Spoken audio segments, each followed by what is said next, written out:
look at issues of our economy, how it be. A lot of people are complaining how people didn't survive for this economy. And that be the heart of the matter, because everywhere you go, they will say the hungry, hunger. How do we survive? Where would they go? How federal government fair for this economy will say the. This evening again, I deal with my two brothers. First of all, Benson Ikoria. Benson, who are working on political economist. Benson, good evening. Brother, good evening, my people. Now, well done. Okay, the other person, I get to Victor. I get to Victor. Now, person who say good school, and they call him scholar. And I deal with our scholar. Good evening, sir. Good evening, Mama. Viewers, good evening. Okay, Benson. How you say look at the state of the Nigerian economy today? Well, the Nigerian economy gets different areas where you feel look at. But first, the common man waiting the fee now the hardship. Even with the promises with government, they say things will do better. They still experience hardship. Hardship in different areas. It is difficult these days to pay school fees, rent, even to feed, because we get issues where you don't dey ground for a very long time. The fuel wey they say they don't they minimize, we still know say the difference still dey insignificant. It's not much. Now I think a liter is 905, you know. So the hardship is still there, and the wages where the common man they receive is not enough for them to take care of him family. So cost of living dey high. Anyhow you want look at it dey high, especially with the fact say we be consumer nation. We know they produce, we dey depend on foreign products, we depend on people from other parts of the world for everything what they do. So they affect us. Everything will happen for the global markets. We dey at the receiving end. So it's a problem. Not until we take some steps, individually, government-wise, and every other stakeholders, we're not going to say we dey see things they better. Right now, the situation is bad. Victor, it's not until we take some steps.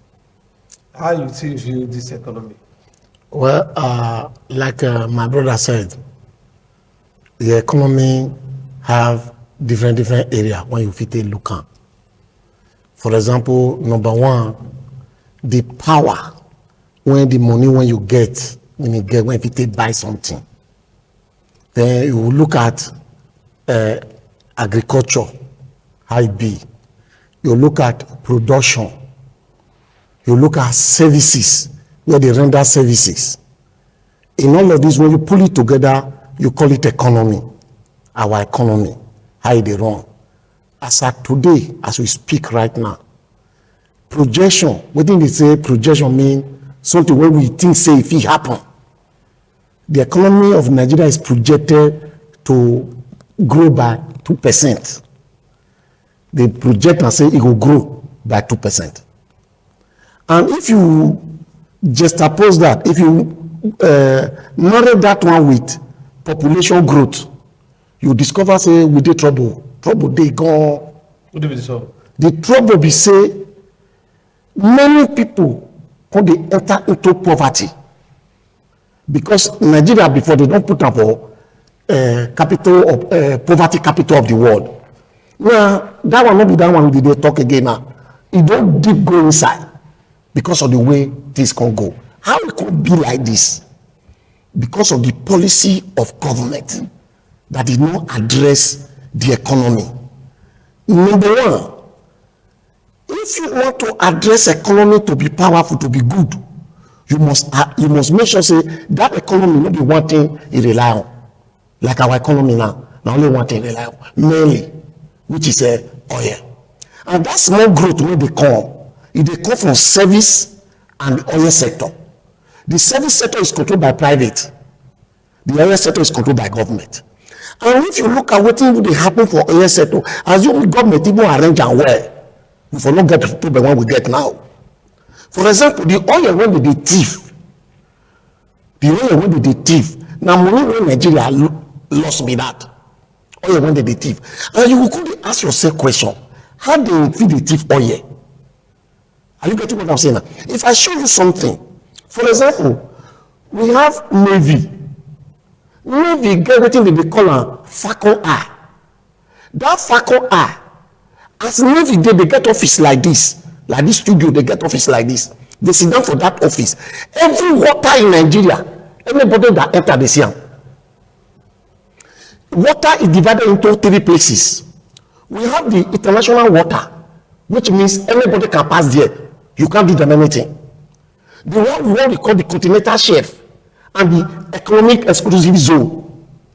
So the continental shelf is a territory of a country. It's our territory. The exclusive economic zone is our territory. Though it's water. So if you enter, we can arrest you for invading our land. Are you getting me now? Now there is where our activities of oil dey. They know they use bucket tea for oil. Now what do they call them? Sheep. They carry corn. How come the Falcon Eye they did not see it? It's not only Falcon Eye. We have another agency called NAMASA. NAMASA get what they call C4I. C4I and Falcon Eye work the same. If you drop a plane in the Nigerian water, C4I will pick up. Falcon Eye will pick up. Say somebody there. Even ship when they international water, they see them. You ask a question, how are these people now coming to thief our oil without the knowledge of all these people? So that one point to one fact, that this oil when they thief, even those who are supposed to protect it have hand in it. If not, they would have catch them. So in that side of the economy, they have destroyed it. Now only small thing they remain for there when they bring up. Then you come to talk about agri sector. Now when you look at agri sector, if you want to, a nation should be able to feed itself, and then you must invest in agri. I have not heard anything about agri investment or the former government. Now this government, for example, has spent 2 years. That means 4 planting season. We have rainy season, dry season in 1 year. So in 2 years, they have 4 seasons of planting and harvesting has come and passed. And if there were investment, at least within 1 year, 2 seasons has passed, you will see the output. Right now, agri is on the lowest end. Very is down. Because number 1, no investment there. Number 2, insecurity not let people go to farm. All these things affect the economy and make the economy fragile. The first thing in life is about food. They call it Maslow. Before we go to school, they say Maslow, this of needs. Maslow needs. Number 1 is food. Eat, then you clothe yourself where you find where you will hide your head as your house. So right now, even if you find where you see the food safe, where farmer did not produce anything. If you look at Nigeria, you have the Benue Trough, which is middle belt. There, if for example Benue, they call themselves the food basket of Nigeria. It's not a misplaced name, very correct. If you have ever been to Benue, they are good in farming, producing yam, supplying yam to the whole nation. Benue. But today, insecurity in Benue do not allow people to go to farm. So it's a very serious problem that are affecting the economy. And not until all these things are dealt with and put in place, a solution put in place to all this, the economy will not pick up. It's a very, very dicey situation. Okay. Let's see. Yes. You see us in how all of this not affect the common man. What would be the role of the common man for inside the matter? Well, I like the way my brother give the analysis. He done a very educative one for us. But this is what I will tell you. You see, the Nigerian economy presently, we as individuals, we get a role to play. Yes. Then government gets their role to play. Then how the external environment they affect us, it did there. Because if you look most countries in the world, now their consumer markets, now they drive their economy. Like the little things where those women they do for road, those small convenience store, those traders where you see for market. Now, when you mention insecurity, this insecurity now are threats to the livelihood of these people who mention. So they reduce their productivity. Because now that one may be the driver of any economy first before you even talk of our fuel, because most people, the fuel not dey impact people. Basically, wetin the fuel supposed to do for us now to give us good roads, lights, good water, medical facilities. You know, these are the basic responsibility of government, where they make an economy grow and make am prosper. But the crude never fit do that one for us. So the people, they try to survive on their own. If you notice now, in the issue of light, individuals, they produce their own solar panel. Water, everybody they do in borehole. So those are signals say government don't fail them in these basic needs where they need. But again, if you look us as individuals, we get one critical problem where they affect everybody globally, our lifestyle. While we are all Nigerians, if you go some part of the country, cost of living they very low compared to some other areas. And this thing has to do with lifestyle. Like the people in the north, their way of dressing, the way they eat, everything differs from our own. So when they say government is responsible, we as individuals, we still need to adjust certain things about us. Like for instance now, we like to go big stores, we like to go malls, go patronize them. We like to patronize foreign products. But if we change our consumer behavior, we say that woman where they do soap locally, make we patronize them. What we will successfully do now to drive that local products, that indigenous products, and that in return, it will make the money they circulate within our country. Because what will happen with us is we want to patronize foreign products, and when we carry this money, the money they leave the shores of this nation, they go abroad directly. But if you patronize the local business here, you will find out say the money they change hands locally, and those things now waiting. They give us revenue, where they drive us. You can see, say the person where they supply, he will get something. The one way he will produce will get something. The one way will work under supplier, the middleman, everybody will benefit. So the areas to look at when it comes to the economy, there are so many.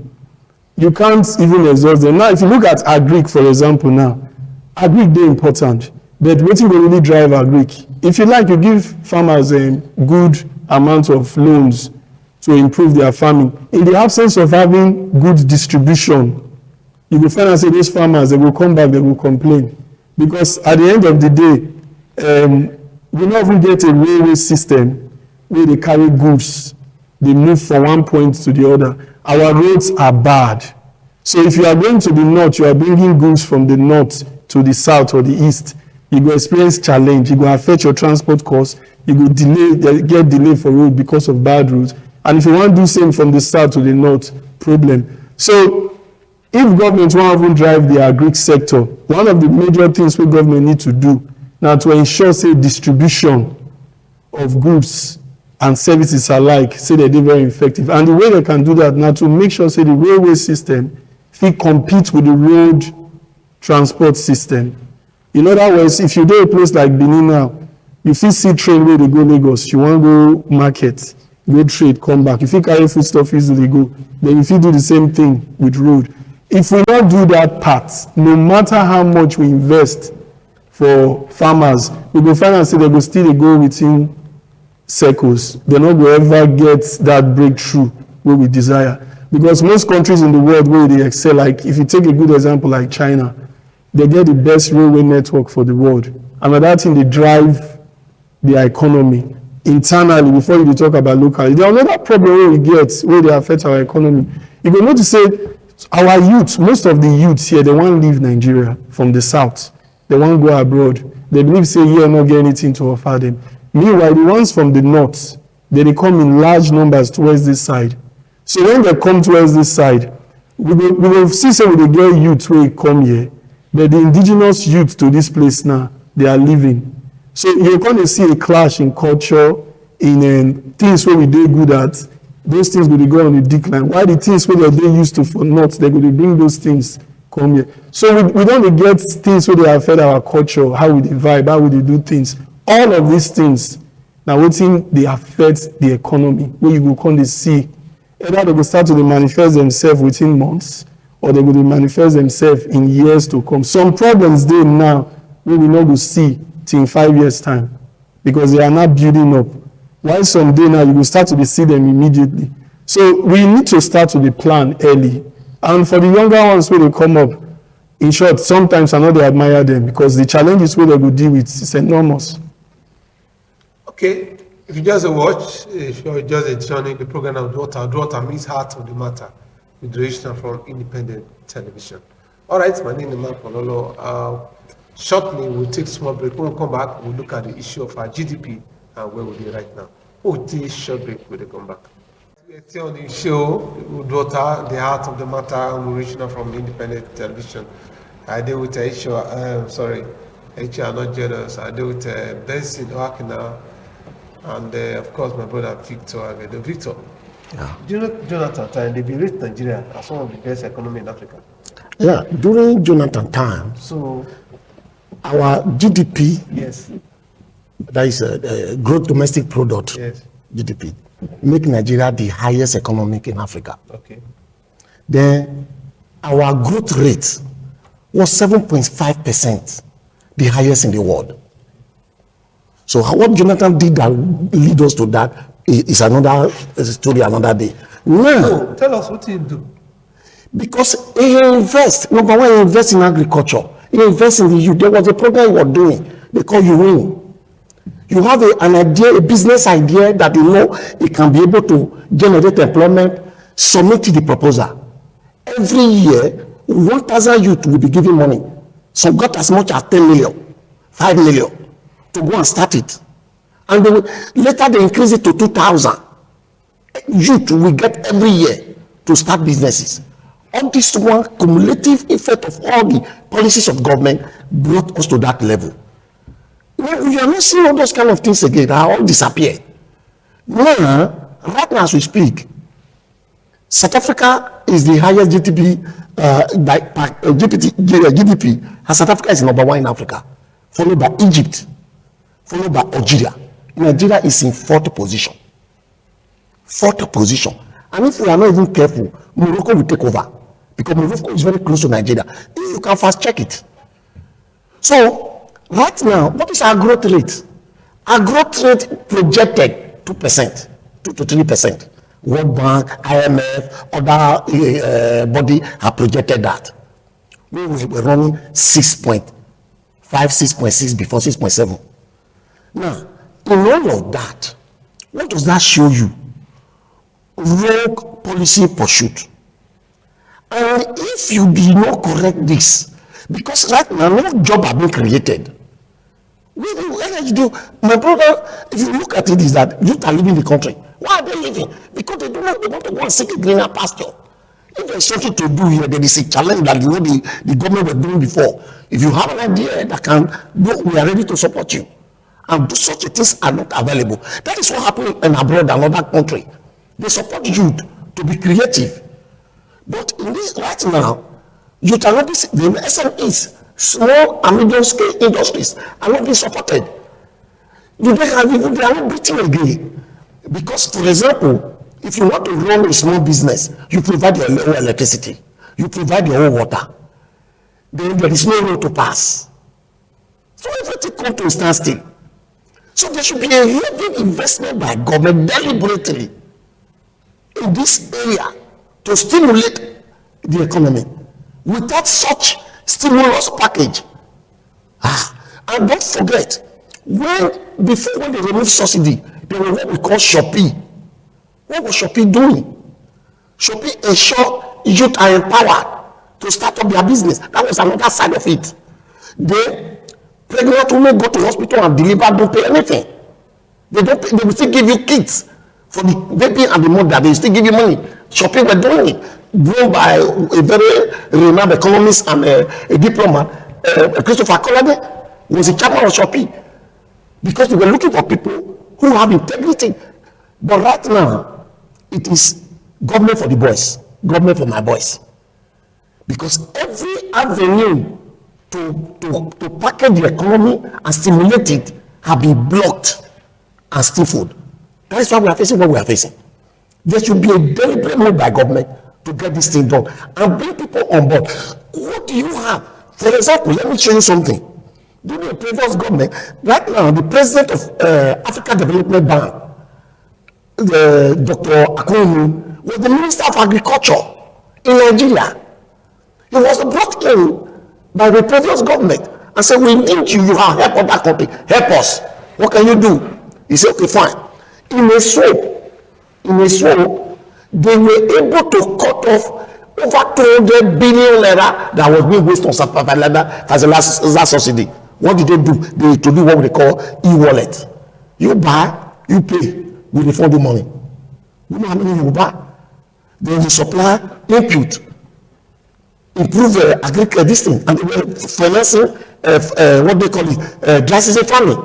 So all these things accumulating now build Nigeria economy, and we are on top of the world, the highest economy in Africa and the highest GDP in the entire universe.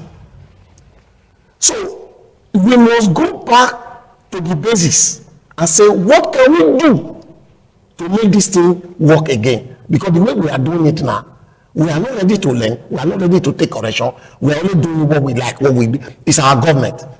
And as we speak now, this government have only 12 months more to do it different or do something differently. Because the last year is politics. You have to party nomination campaign and all that. We take the last year of the administration. It has only 12 months now to make a change. If all these things are not changed, we are just, maybe by this time next year, maybe Nigeria will be in a 7th position in terms of GDP. If I take you on that subsidy you're talking about, apart from that mistake, where people say mistake in quotes, say subsidy gone, say the man not prepared for it. Subsidy itself, removal of subsidy, not bad thing. The removal of subsidy was not bad. Subsidy has been removed before. It only grew back. You know, subsidy was removed and it grew back. How did it grow back? But Jonathan, Obasanjo also removed it. When they removed it, it grew back. How did it grow back? Because Nigeria were not processing their crude. They were buying from outside. Once the price of crude oil changed outside, then the price of the petrol will change. And once the price of petrol change, we are already buying, for example, 15 naira. And the price has already changed internationally. Then subsidy has come, the government will place subsidy. Issue of subsidy to remove subsidy was not bad. What do you do after removing the subsidy? It's what is important. That is the planning. That was not there. We don't talk about, I see them as what I call the armchair administrator. They are not strategic. They are not strategic. Because if you want to do a policy, you must be able to look at front, left, right, and center. What is going to cause? The impact. And how we going to mitigate, how we going to solve it, make sure that the people didn't feel it too much. Don't forget, during Obasanjo, when he removed subsidy, what did he do? He distributed buses. Say, the federal government mass assisted bus scheme came out. Jonathan, he brought short P. What did this government bring when he removed subsidy? Nothing. But you have an example that he would have learned from. Because he wanted to do it his own way. And this is why the suffering we are facing today. And remember, if you read the book written by Professor Bakpati Tommy, he talked about negative legitimacy. New government don't want to do anything with the previous government, no matter the policy they carry or they were running. No matter how good it is, they don't want to touch it. Touching it means still promoting the previous government. They do it because of politics. That's why I say Nigerians, they know how to start playing politics. They don't know when to stop. They don't know when politics stop and governance start. When politics take you to office, when you enter that office, you must do governance. Do governance that affect the people and then lift the people out of poverty and make life better for them.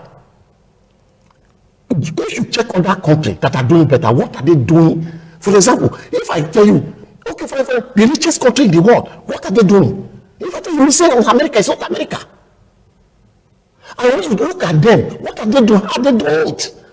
You see, Nigeria. Which country? Luxembourg. For example, Luxembourg. If you look at Luxembourg, the richest country in the world, what did they do? What did they have? Iron and steel and banking system. That is all. They run perfectly. Don't you have iron and steel in Nigeria? Yes. What happened to it? It collapsed. Corruption. And economic thrive where corruption is the order of the day, like what we have right now. Come again. I say no economy thrive, no economy grow where corruption is the order of the day, like what we have right now. Because the present government is not ready to tackle corruption. Why don't we fight corruption? Which corruption is he fighting? Just tell me what corruption is fighting. It's not fighting corruption. It's actually encouraging it. If you understand, if you understand what is going on. Which tell us any action we don't even think. Yeah, let me tell you something. Did you know Obasanjo arrested you, IG of police, arrested him, tried him and sent him to prison for corruption? Did you know Obasanjo is not really a candidate to look at? Did you know that even the chairman of PDP, the son, was arrested by Jonathan for fraud, subsidy fraud? That case, they just delivered judgment on him 2 weeks ago. He was sentenced to prison. It was the chairman of his party, the son. I don't get what I'm saying now. So if you don't take that deliberate to show that we don't want this kind of thing, and if you look at that, for example, if you read a book written by Okojo Iweala, fighting corruption is dangerous. Nigeria system. If you read the book, it showed you the thing they put in place that the president come out and answer to say arresting people that are corrupt and be trying to send them to prison will not solve the problem. We should also change the system. That is where transformation agenda came from. The transformation agenda, they now started to say, what should we do? Okay, they brought so many things in, like PPPR, there's an integrated payroll system. That one, billions were being fraudulently taken from government every month because of ghost workers. Okay, fine, they brought a single treasury account. So many things were being put in place to make sure corruption is not possible. But what we see today, a minister went to put money in private account. Money, ministry money, we are aware to that. Today they just say they remove it, they put it in one secret position again. And nothing, no, see, any crime, any offense that is not dealt with, that is not punished, that is not reprimanded, really punished, is a license for a bigger one. That is the situation we are facing today. Did you know that for demanding money from Minister of Education, Professor Suji, let his remover as a Senate president? These are things these are practical things. If you don't do like that, then you collapse the government in your hand. We have so much money. You know, say our president study accounting. What does accountant do? Manage money, then extract money. It's an accountant. And it's extracting money from everybody anyhow. If you transfer money to me now, you will be charged. I will be charged. I went to labor for a work. My employer is paying me. Because money arrived in my account, the government take from it. Then I decide to buy things for my family. Because I paid, the government take from it. Then I want to send money to my old mother at home in the village. I transfer money to her. The government collect from me, collect from my mother that I transfer money to. Who does that? You say they fighting corruption. They are spread corruption. What are they looking for? They're looking for more money to carry, to steal. But he's spending the money. Spending the money where? He's not spending the money. At least the Lagos Calabar project. Oh, we are talking about that bridge, that road, Coastal Road. Coastal Road is a fraud. You want to know the secret about Coastal Road? Now tell me the reason behind or the brain behind. A man, you have not done 10% of a road, you are commissioning it. 10%, even 5% of the road has not been done, you are commissioning it. I think it's too. They say nobody measured it. They told us 30 kilometers they have done. Let us agree with them. They did 30 kilometers. Less than 5% of the whole project. You want to do commissioning. What kind of thing is that? You don't know something is here? That road will not be even finished for 8 years. If this man stay for 8 years, it will not finish. And you won't even get to halfway. Mark my word today. Put this record on play. Because they have an agenda for it. And who is even the contractor doing the work? They are his boys now. Okay. This government will look at as they come, they pay Sukuk loan, Abi, they pay IMF loan, Abi. Yes. So, for some other people, say, how come who pay all this loan now? Come go, they borrow extra money. Well, to run any government, you will always borrow.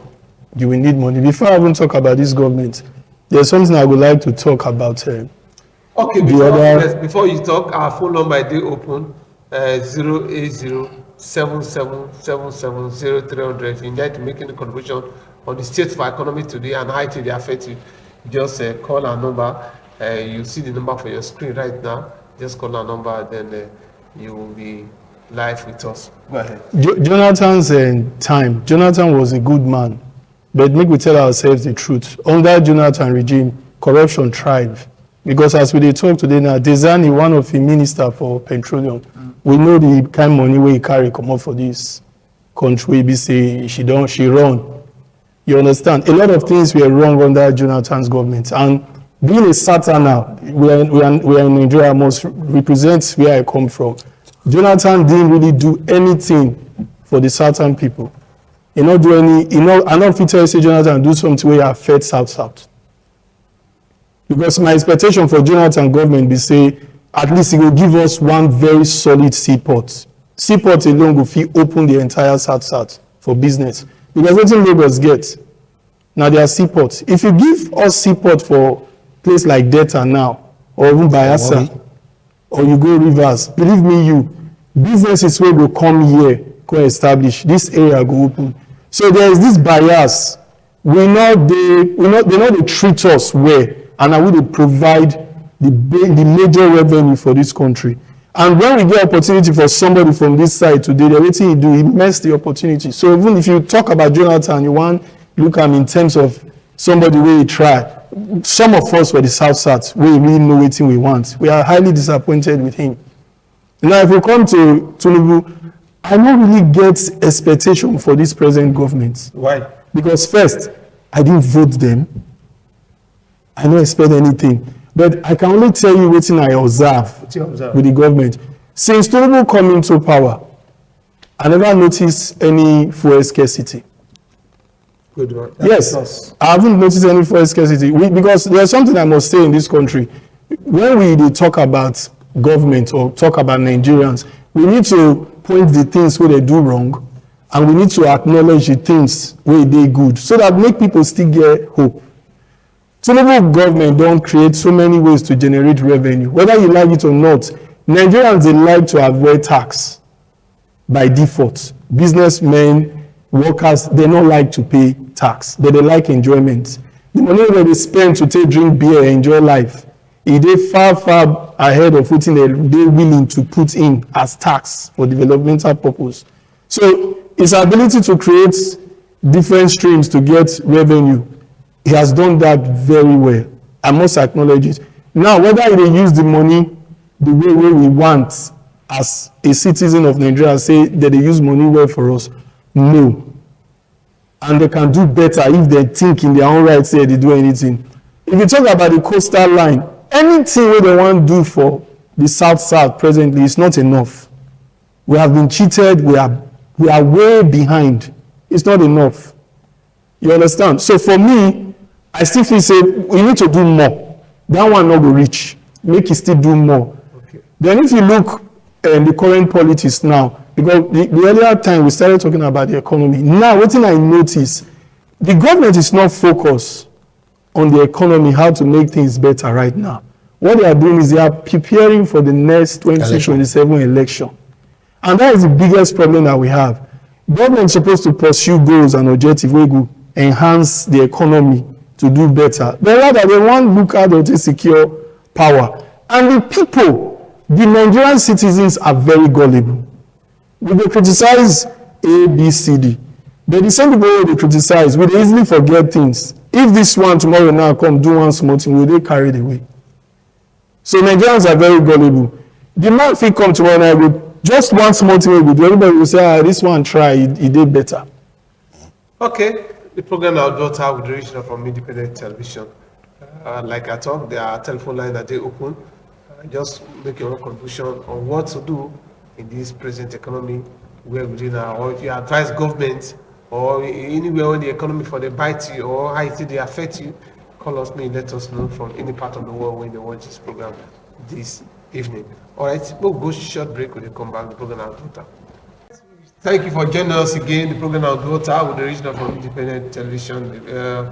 UDUOTA means heart of the matter, and the heart of the matter, because like I talk, Our telephone lines are open. Call us with the number with on your screen 080-7777-0300.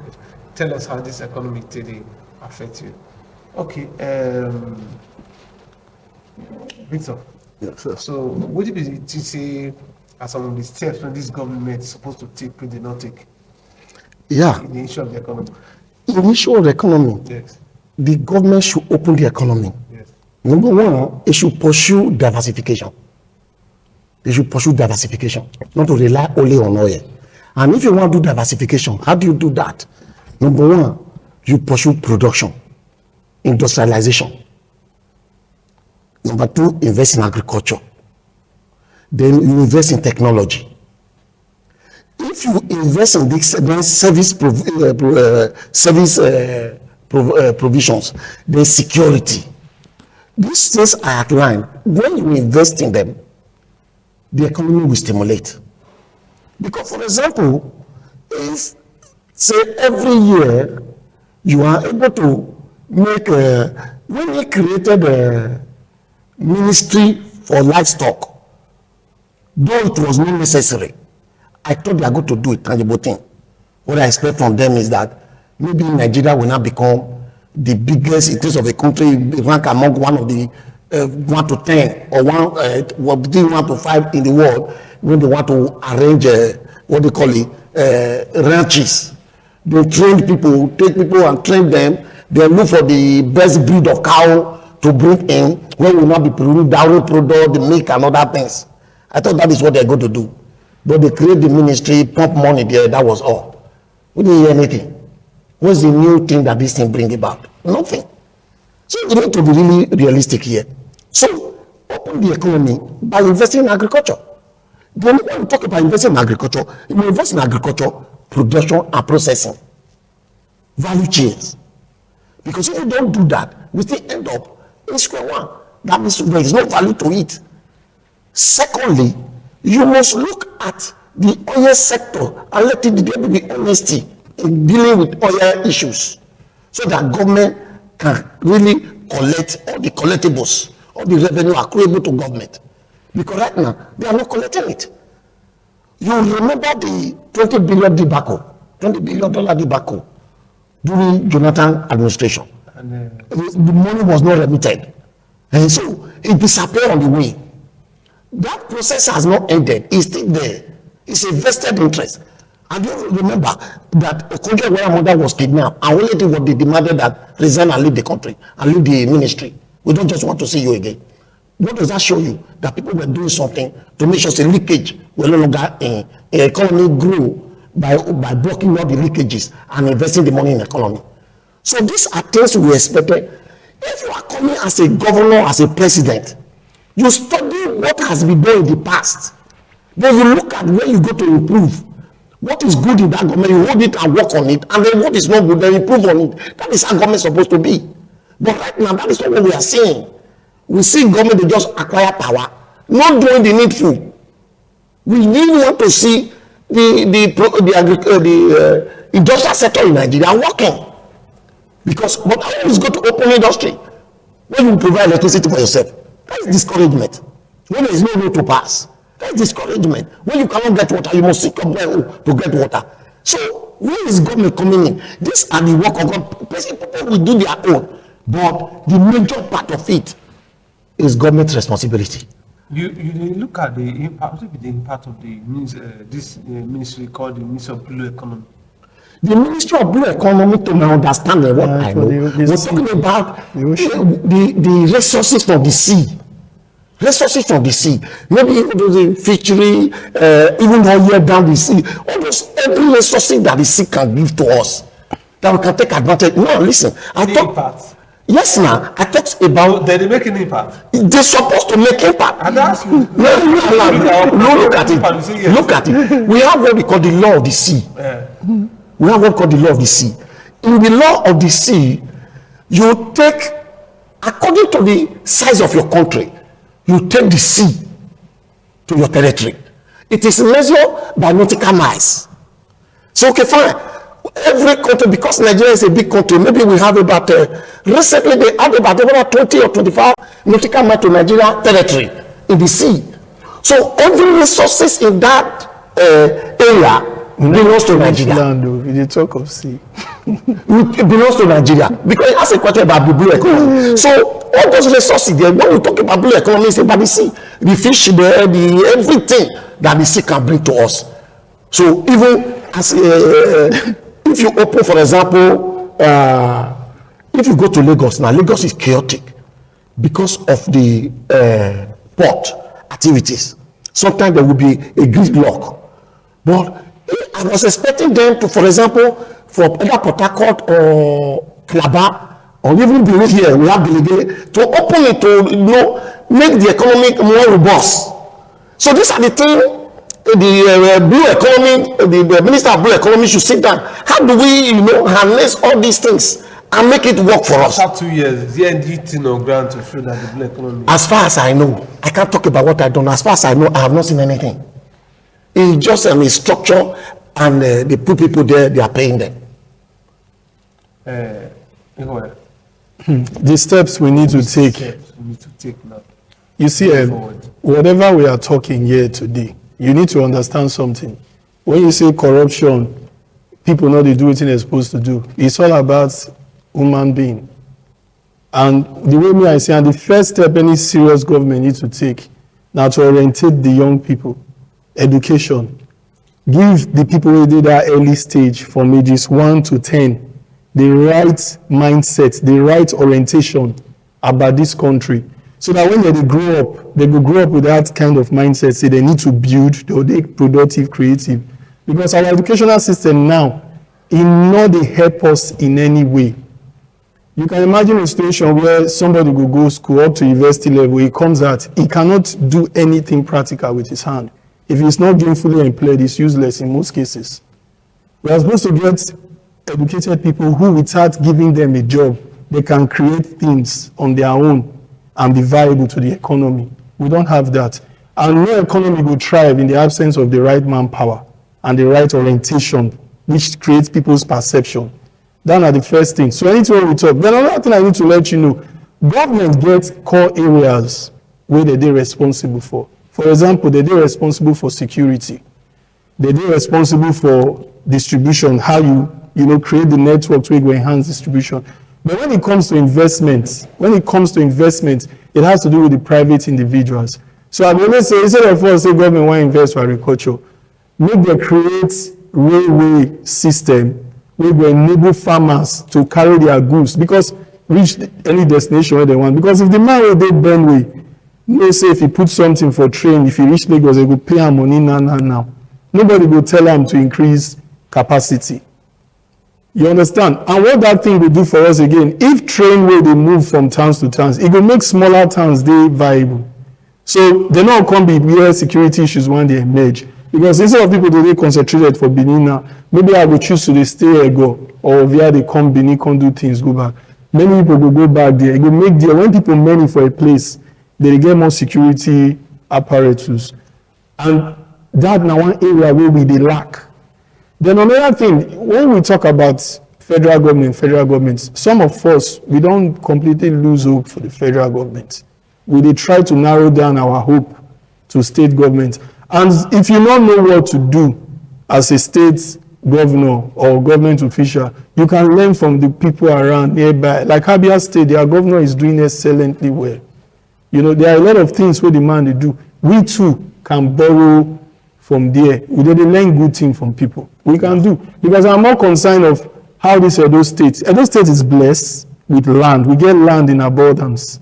And we never even exploit, say, 1/4 of the land resources we will get. We get people, we get the technical know-how, we get people who are well educated, but we never really use, all these potentials where we get. So we need to engage our people, especially the youth. My brother said it clearly when he talked about youth then. If you don't engage the youth, the future of your country is at risk. We must engage the youth. See, the engagement we will get with the youth now are politics. We want to make them sing our song, praise song, so that they vote for us. Whenever they engage them to be productive, You know, and it's a major problem. If you look us very well, look around, our youth, they don't really get anything viable where they drive them, for these states in particular. They don't have any viable thing that drives them. Apart from the ones who go fit struggle travel abroad, waiting you get where you don't put for youth, where you go drive them. Nothing, absolutely nothing. So if you say your economy, you want to make it grow, you want to succeed, you must first of all start to pay attention to young people. You must do things where you go collaborate with young people want to do. You know, like the Abia State governor, now they build a sport village for Bende, massive projects. Now, if you look at those states, there was a time we get to Olympic Village for Afuze. A particular government start and they stop. Those are the kind of projects now this current government should go back, finish that thing, that Olympic Village, finish them. Then you will find out some of our people where you think still they don't do those. You will find out still they get interest for sport. Sports now major revenue for most people. If we get 10 footballers where they play international football, you know what in that one will bring for the states with other sports again. You know, sports they drive, it bring about some good productivity. A lot of things they come from sports.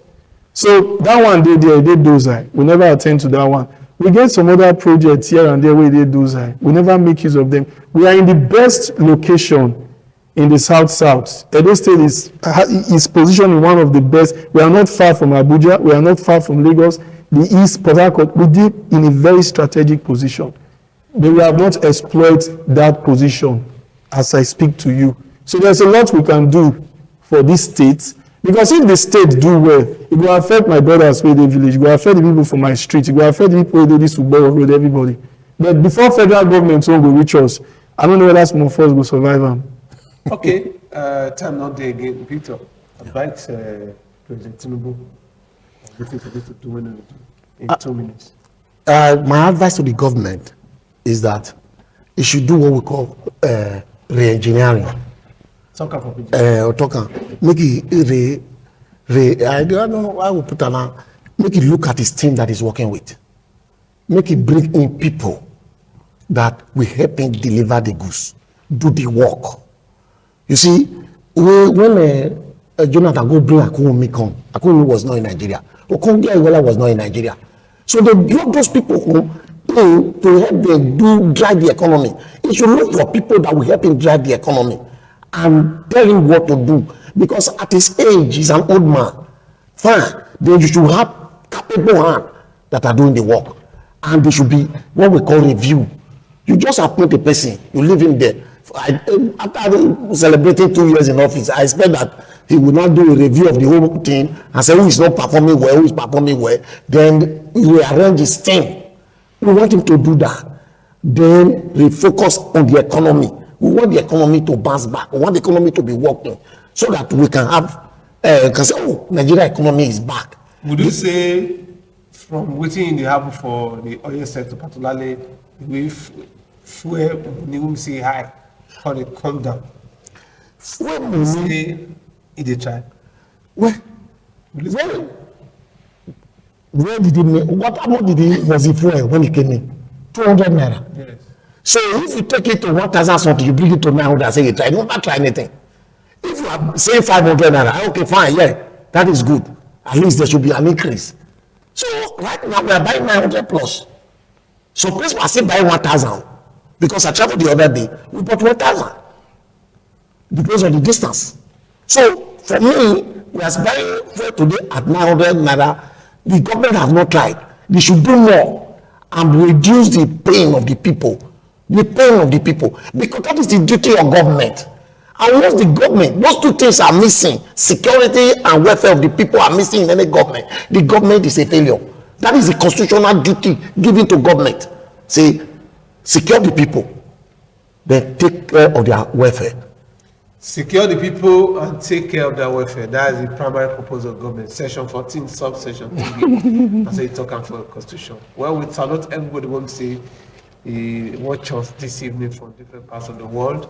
We'll do it again on Monday, 9 o'clock, God willing.